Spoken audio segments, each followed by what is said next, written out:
뭐 마치 자꾸만 심기일전을 해야 된다면 그것이 바로 이제 그 불안정한 상황을 얘기해 주는 것과 마찬가지겠죠.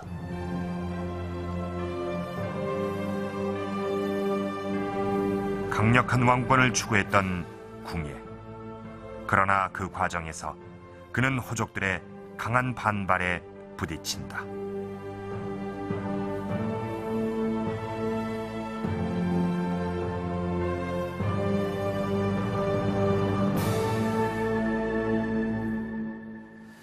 도읍을 옮기고 국호를 바꾸면서 궁예는 민심을 하나로 모을 수 있는 통치 수단이 필요했을 것입니다.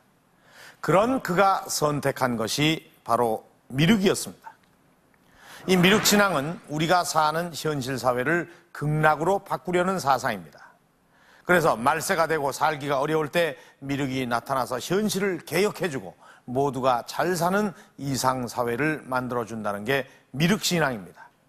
바로 이런 미륵 사상을 바탕으로 궁예는 반신라 세력을 규합하고 국가를 건설할 수 있었습니다. 지금도 이 궁예 미륵이라고 불리우는 그런 미륵불이 많이 있습니다. 자, 이 미륵도 궁예 미륵인데요. 그런데 이 궁예는 집권 후반기가 되면서 본인 스스로 살아있는 미륵이라고 자칭을 합니다. 그리고 두 아들도 청광보살 또 신광보살이라고 하면서 신격화합니다. 그는 왜 갑자기 이런 행동을 했을까요?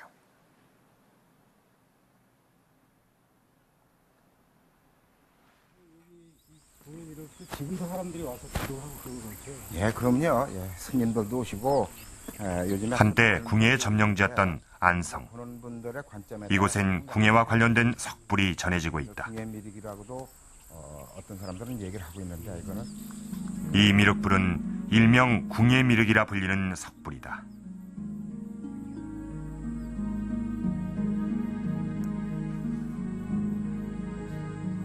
세 기의 미륵불 가운데 우측에는 지장보살, 좌측에는 약사열애, 가운데 있는 불상이 미륵보살이다.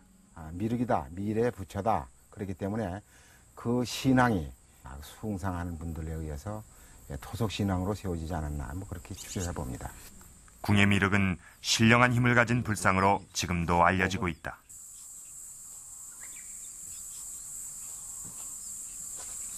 철원 인근에 있는 포천에도 궁예 미륵이라 불리는 석불이 있다. 궁예 미륵은 미륵 신앙을 믿는 사람들에 의해 후대에 세워진 것이다. 일부 지역 사람들에게 궁예는 지금도 미륵불로 통하고 있는 것이다.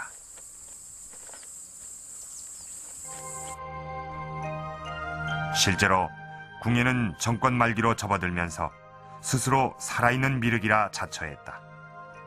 행차할 때는 미륵불과 같은 모습으로 치장을 하고 대열을 갖췄다고 삼국사기는 전한다. 미륵신앙을 바탕으로 공평무사한 세상을 바랬던 궁예가 갑자기 미륵을 자처한 이유는 무엇일까?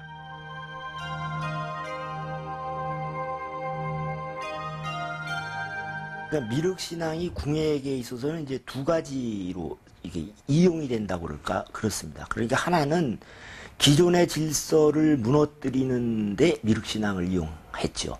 그래서 가난하고 불만이 많은 농민들을 끌어들였던 것으로 생각이 되고요. 그 다음에 이제 왕이 된 후에는 자기의 왕권을 유지하고 강화하는 방편으로서 또 미륵신앙을 이용하게 된 것 같습니다. 그것이 바로 이제 미륵불을 자칭하고 자기 자신이 미륵불로서 그 사람들의 마음을 꿰뚫어 볼 수 있는 그런 신비한 힘을 가졌다. 이렇게 내세운 것이죠. 궁예는 왕권 강화 수단으로 미륵을 자처했다. 당시 궁예의 왕권이 흔들리고 있었기 때문이다. 궁예의 왕권이 흔들리게 된 결정적인 사건은 아지태 사건이다.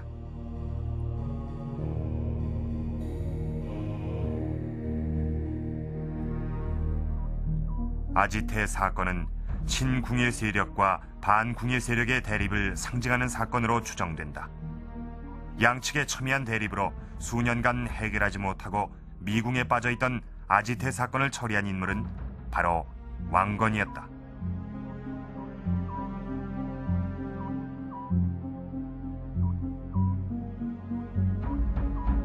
아지트 사건은 그 왕건이 궁예 정권 하에서 정계의 그 1인자로 부각되는 아마 그러한 그 계기를 제공한 사건이 될 것입니다. 아지테라는 인물은 그 사서인은 그 청주인으로서 굉장히 그 참소를 좋아하고 약간 좀 간사한 그러한 그 인품을 가진 사람으로 등장을 하는데 그 같은 청주 출신의 사람들을 모함을 해서 상당히 그 궁예 정권 하에서 그 해결하지 못한 그런 어려운 사건으로 남아 있었던 겁니다. 근데 그것을 바로 왕건이 그 아지테를 이렇게 제거해 가면서 아주 효과적으로 처리를 해서 궁예 정권 하에서 아주 신망을 얻게 되는 그러한 사건이었습니다. 아지테 사건 이후 왕건을 따르는 세력이 급증한다. 이때 궁예 세력이 대거 왕건 세력으로 넘어간 것으로 보인다. 그러니까 아지트 사건 이후서부터 왕건은 그 궁예로부터 신임을 받음과 동시에 또 한편으로는 그 견제를 받게 되죠. 그래서 직위상으로는 가장 높은 이제 시중에 오르기도 하고, 그렇지만 또 한편으로는 자기의 그 신변의 어떤 위협을 느끼기도 해서 본인이 스스로 자청을 해서 해군 대장군으로 내려가는, 그렇게 해서 저쪽 그 지금의 전라남도의 그 남부에 있었던 그 궁예 정권의 그 영역에 가서 활동을 하게 되기도 합니다. 정치적으로 위기를 느낀 궁예가 선택한 방법은 미륵신앙이었다. 궁예는 미륵을 자처하면서 왕권 강화를 꾀한 것이다. 아마도 궁예가 추진했던 왕권의 전제화라고 그럴까 하는 것이 그 제대로 되지 않았던 것 같습니다. 그 사람이 마음먹은 대로 이렇게 되니까 뭔가 자꾸 신비한 이런 것을 동원해서 자기가 미륵 뿌리고 이런 식으로 그 왕권의 전제화가 순탄하게 추진이 되었다면 굳이 이제 미륵불이라고 하고 할 필요가 없었을 것 같아요. 정치적인 위기를 종교의 힘으로 극복하고자 했던 궁예. 그러나 그것은 오히려 궁예의 한계였다.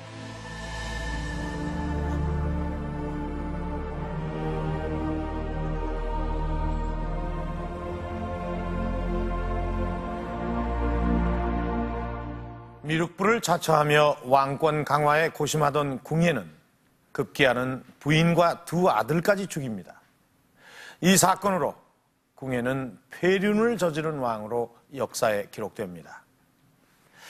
그래서 궁예는 이 후손이 없는 것으로 알려져 왔습니다. 그런데 자, 이 족보를 한번 보십시오. 이 족보는 궁예의 후손들의 것입니다. 현재 궁예 후손이라고 알려진 가문은 두 군데입니다. 그중 하나는 시조가 총으로 돼 있는데 그 아버지가 청광으로 돼 있습니다. 또 그 아버지, 그러니까 시조의 할아버지 되는 사람이 궁예라고 돼 있습니다. 또 다른 족보는 좀 더 직접적으로 표기를 하고 있는데요. 이 족보 첫머리에 시조는 신라 제48대 경문왕의 아들 태봉왕 궁예의 5대 손이다 라고 분명하게 밝히고 있습니다. 하지만 이 두 집안은 더 이상의 자세한 이야기는 꺼렸습니다. 아마 이렇게밖에 할